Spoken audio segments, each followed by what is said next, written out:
ফিরে এলাম বিরতির পর।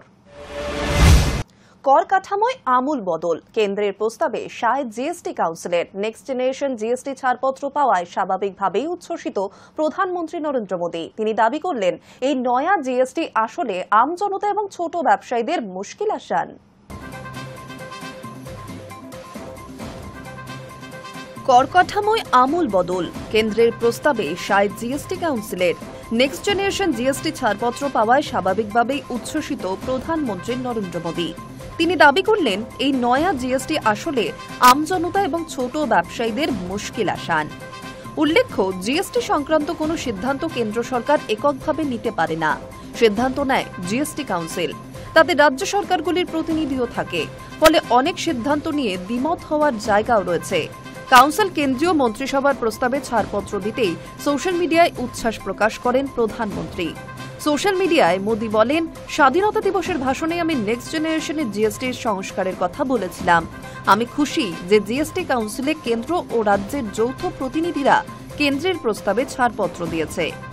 প্রধানমন্ত্রীর দাবি, এই নেক্সট জেনারেশন জিএসটির ফলে আমজনতা, কৃষক, ক্ষুদ্র মাঝারি শিল্প, মধ্যবিত্ত, মহিলা এবং যুব সমাজ উপকৃত হবে। এই বিরাট মাত্রার কর কাঠামো সংস্কারের ফলে আমাদের নাগরিকদের জীবনযাত্রার মান উন্নত হবে, ইজ এবং ডুইং বিজনেস বাড়বে। ওয়াকিবহাল মহলের ধারণা, জিএসটি কমিয়ে দেশের বাজারে চাহিদা বাড়ানোর লক্ষ্যে জিএসটি কমালো মোদী সরকার। এর অন্যতম উদ্দেশ্য আমেরিকা শুল্ক বোমা সামাল দেওয়া।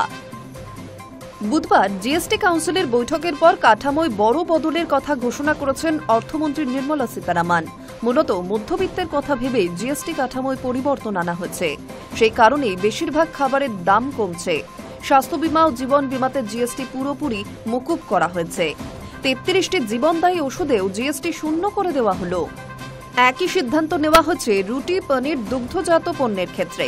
এই খাদ্যপণ্যগুলিতে জিএসটি আর থাকছে না।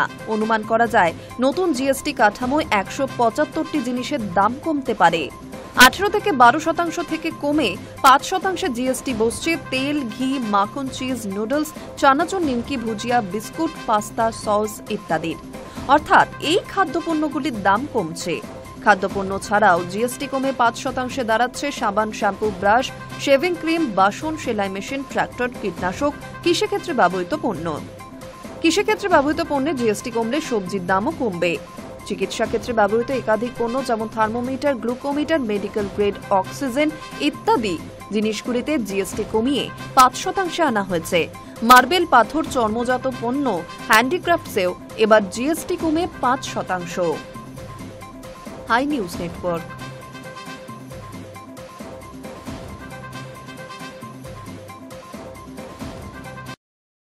মুখ্যমন্ত্রী মমতা বন্দ্যোপাধ্যায়ের দাবিতেই মান্যতা। অবশেষে জীবন ও স্বাস্থ্য বীমায় মকুব জিএসটি।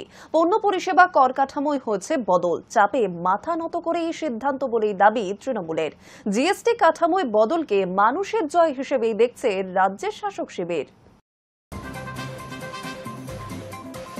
মুখ্যমন্ত্রী মমতা বন্দ্যোপাধ্যায়ের দাবিতেই মান্যতা।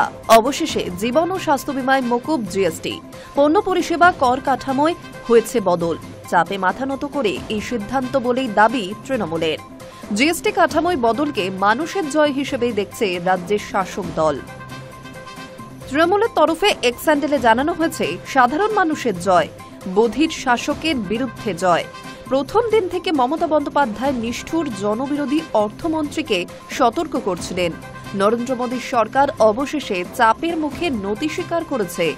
এই অবস্থান বদলই প্রমাণ করে, কোণঠাসা হয়ে যাওয়ার পরই তারা নিজেদের বদলায়। আমরা জনবিরোধী সিদ্ধান্তের বিরুদ্ধে সংসদ, রাস্তায় সাধারণ মানুষের পাশে দাঁড়িয়ে লড়াই করব। প্রসঙ্গত, জিএসটি কাউন্সিলের বৈঠকের পর বুধবার রাতে অর্থমন্ত্রী নির্মলা সীতারামন জানান, মূলত মধ্যবিত্তের কথা ভেবেই জিএসটি কাঠামোয় পরিবর্তন আনা হয়েছে।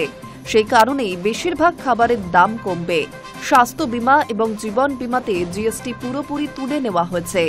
৩৩টি জীবনদায়ী ওষুধেও জিএসটি শূন্য করে দেওয়া হয়েছে।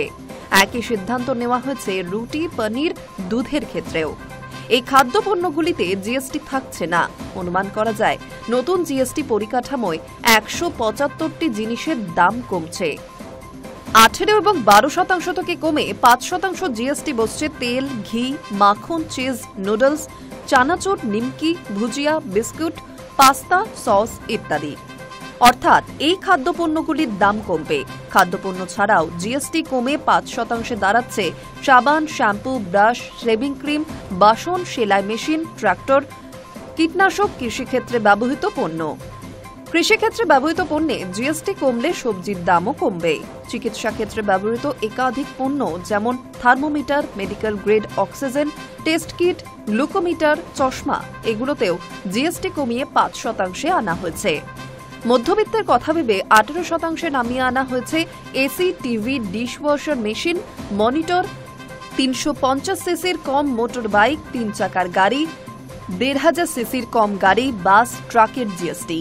পড়ুয়াদের সুবিধার্থে ম্যাপ, খাতা, পেন্সিল, রবারের জিএসটি একেবারে মকুব করে দেওয়া হয়েছে। ফলে এই সমস্ত পণ্যের দাম কমবে 22 সেপ্টেম্বর থেকে। তবে কোল্ড ড্রিঙ্কস, পান মশলা, গুটখা, সিগারেট, জর্দা, বিড়ি, বড় দামি গাড়ি, 350 সিসি বাইকের দাম বাড়বে।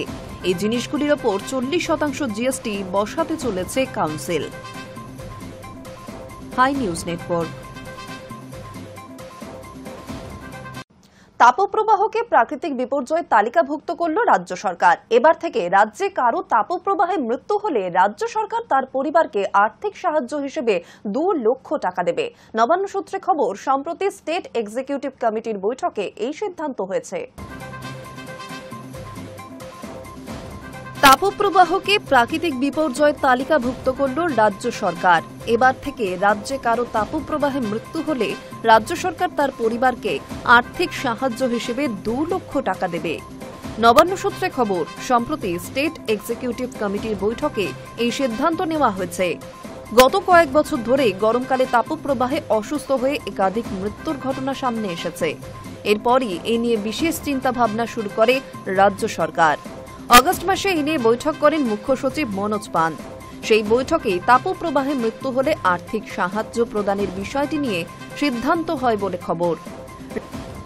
রাজ্য বিপর্যয় মোকাবিলা এবং সিভিল ডিফেন্স দপ্তর এ বিষয়ে বিজ্ঞপ্তি দিয়ে জানিয়েছে, হিটস্ট্রোক বা সানস্ট্রোকে রাজ্যে কারো মৃত্যু হলে মৃতের পরিবার 2 লক্ষ টাকা পাবে। বিজ্ঞপ্তিতে জানানো হয়েছে, আর্থিক সাহায্য পাওয়ার ক্ষেত্রে ময়নাতদন্তের রিপোর্ট আবশ্যিক। তা যাচাই করার পরই মিলবে টাকা। উল্লেখ্য, এতদিন বজ্রাঘাতে, দুর্ঘটনাবশত অগ্নিকাণ্ড, নৌকাডুবি, গাছ পড়ে, বাড়ির দেওয়াল চাপা পড়ে মৃত্যুর ক্ষেত্রে 2 লক্ষ টাকা করে ক্ষতিপূরণ দিত রাজ্য।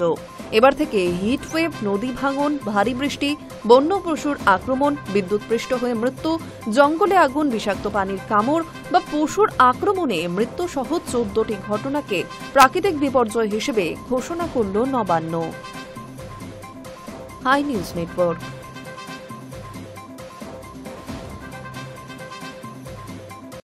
এবার নজর রাখছে আবহাওয়ার খবরে। চলতি মাসেই পুজো, গোটা মাস জুড়ে বৃষ্টির সম্ভাবনা। মহালয়ার দিনও হতে পারে বৃষ্টি। বুধবারও দক্ষিণবঙ্গের একাধিক জেলায় বৃষ্টি হয়েছে। তবে কম বেশি বৃষ্টি হলেও আর্দ্রতাজনিত অস্বস্তি এবং ভ্যাপসা গরম কিন্তু চরমে। আবহাওয়া দপ্তর জানাচ্ছে, বৃহস্পতিবারও বৃষ্টির সম্ভাবনা রয়েছে কলকাতা সহ দক্ষিণবঙ্গে। শনিবার পর্যন্ত দক্ষিণবঙ্গের অধিকাংশ এলাকায় ঝড় বৃষ্টির পূর্বাভাস জারি করেছে সতর্কতাও। বৃহস্পতিবার দক্ষিণবঙ্গের 2 24 পরগনা, কলকাতা, হাওড়া, হুগলি, 2 মেদিনীপুর, ঝাড়গ্রাম এবং বাঁকুড়া এই সমস্ত জেলায় অধিক বৃষ্টির সম্ভাবনা থাকছে। বৃষ্টির পাশাপাশি 30 থেকে 40 কিলোমিটার গতিবেগে দমকা ঝোড়ো বাতাস বইতে পারে। এছাড়া দক্ষিণবঙ্গের বাকি জেলাগুলিতে বজ্রবিদ্যুৎ সহ বৃষ্টির সঙ্গে ঝোড়ো হাওয়ার দাপটও থাকতে পারে। আবহাওয়া দপ্তর সূত্রে জানা গিয়েছে, বঙ্গোপসাগরে তৈরি হওয়া নিম্নচাপের জেরে দক্ষিণবঙ্গের জেলাগুলিতে আগামী সপ্তাহের শুরুর দিক পর্যন্ত এমনই দুর্যোগ চলবে। শুক্রবার দক্ষিণ 24 পরগনা, পূর্ব ও পশ্চিম মেদিনীপুর, ঝাড়গ্রামে বজ্রবিদ্যুৎ সহ হালকা থেকে মাঝারি বৃষ্টির সম্ভাবনা রয়েছে। কিছু কিছু জায়গায় বিক্ষিপ্ত ভারী বৃষ্টিও হতে পারে। পাশাপাশি বইবে দমকা ঝোড়ো হাওয়া। হলুদ সতর্কতাও জারি করা হয়েছে সমস্ত জেলায়। নিম্নচাপের জেরে বৃষ্টি হবে কলকাতাতেও। কলকাতার বিভিন্ন প্রান্তে ব্যাপক বৃষ্টি হতে পারে, যার জেরে নিচু এলাকাগুলি ফের জলমগ্ন হওয়ার আশঙ্কা রয়েছে। আগামী মঙ্গলবার থেকে ধীরে ধীরে কমবে বৃষ্টি। আবহাওয়ার উন্নতি হওয়ার সম্ভাবনা। উত্তরবঙ্গের জেলাগুলিতে ঝড় বৃষ্টি তো চলছে, পাশাপাশি পাল্লা দিয়ে সেখানে বাড়ছে তাপমাত্রাও। উত্তরের জেলাগুলিতে জলপাইগুড়ি, কালিম্পং, আলিপুরদুয়ার সহ অধিকাংশ জেলায় বজ্রবিদ্যুৎ সহ হালকা থেকে মাঝারি বৃষ্টি হতে পারে। পাশাপাশি ঘন্টায় 30 থেকে 40 কিলোমিটার বেগে ঝোড়ো হাওয়াও বইতে পারে, যার কারণে দার্জিলিং, জলপাইগুড়ি, উত্তর দিনাজপুর এবং মালদায় হলুদ সতর্কতা জারি হয়েছে। শনিবার পর্যন্ত উত্তরবঙ্গে বজ্রবিদ্যুৎ সহ হালকা থেকে মাঝারি বৃষ্টি হবে। Hi news network.